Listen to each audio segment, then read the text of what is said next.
I hadn't heard of tomato pie until a few years ago. In fact, until 5 or 6 years ago, I didn't like tomatoes at all. Then I realized I'd never had a fresh tomato in my life. I'd only ever had the mealy, mostly watery, sad tomatoes that do nothing but distract you and tempt you to tear them away. Having a fresh one, though, was like experiencing a whole new thing that I'd never experienced before. And then I learned about the tomato pie, which, good lord. I realize we're a highly polarized country, but I tend to think, except for you, dirty vegans, that if we could all saddle up around a tomato pie, things would be a whole lot nicer. You may think it sounds strange as I go on, but I promise you, you'll love it if you try it. Let's make it. I make mine based off a recipe from How to Feed a Loon, who certainly have a more entertaining recipe than mine. I deviate a bit though. I tend to default to Martha Stewart's pâté brisée recipe for the crust, but use someone's method from Bon Appetit for making the crust to do it. I really just can't remember whose. And for the filling, I skip the bacon, much as I like it. It just doesn't need it. But feel free to add it to the onion portion if you want, just a few slices chopped up. Let's start with the crust. Okay, but actually first, turn your oven to 425 degrees Fahrenheit. The recipe for the crust makes 2. And I could have it for you, but I won't, because it's always nice to make 2, then throw the other one in the freezer for later. Trust me, future you will be happy. And current you will do the same amount of work. On a counter, drop 2.5 cups of all-purpose flour, a teaspoon of salt, a teaspoon of sugar, and 2 sticks of butter, chilled and cut into small pieces. Using a rolling pin, roll the dry ingredients and fat together to create bands of butter, folding everything onto itself until you get something vaguely, and I mean vaguely workable. It really won't be workable yet. You'll see what I mean as you watch along. Next, add in 1/4 to a 1/2 cup of ice cold water, or until the dough just, and I mean just, comes together. You'll do this a tablespoon at a time essentially, but start with 1/4 cup. So this is where the visuals are really key, so watch along if you haven't done this before. And don't be upset if things don't quite work out right the first time. It's really a technique where you have to get a feel for things. For instance, this time around I will fully admit that I think things got just a tad too hydrated, but still ended up pretty good. Essentially what you're doing with this method of making the dough is that as you hydrate the dough, you're folding it into layers on itself, which creates many layers and a flaky crust. Once done, cut the dough in half and form into discs. Place one in the fridge for about 15 to 20 minutes to cool down and firm up a bit, and the other into the freezer for later.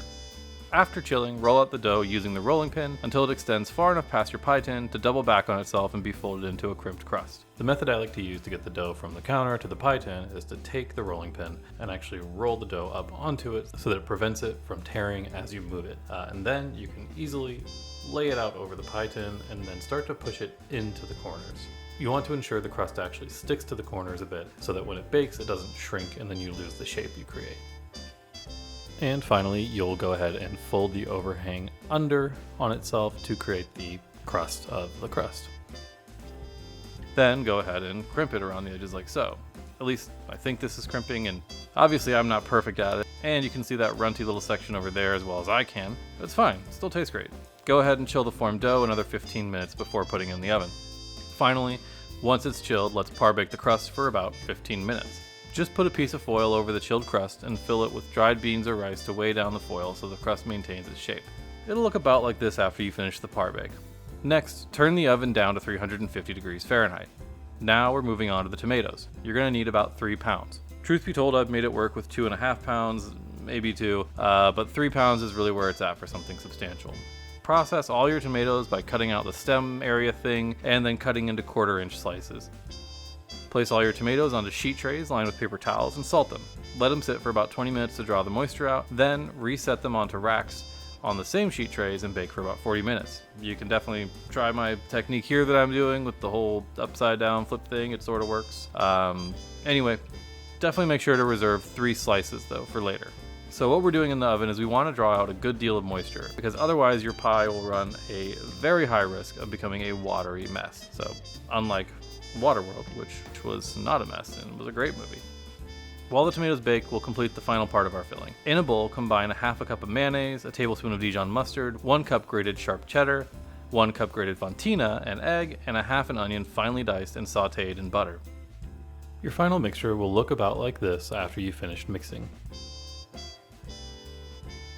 Once the tomatoes are out of the oven and have had 15 minutes to rest, it's time to assemble.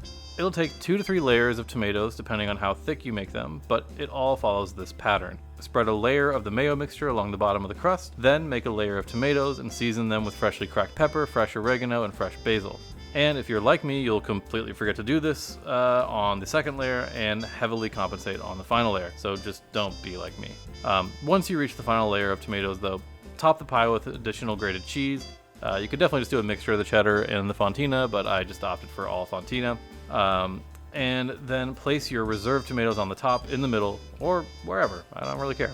So, place your pie in the oven and bake for about 40 minutes, or until golden brown on top and bubbling. You may need to broil it for a little bit, depending on the cheese and how much it'll brown. Finally, let the damn thing rest for at least an hour. Like any other pie, it needs time to set. Once it's set though, you're about to be greeted with one of the finer parts of life that anyone can enjoy. And I hope you do, whatever side of our polarization vortex you're in.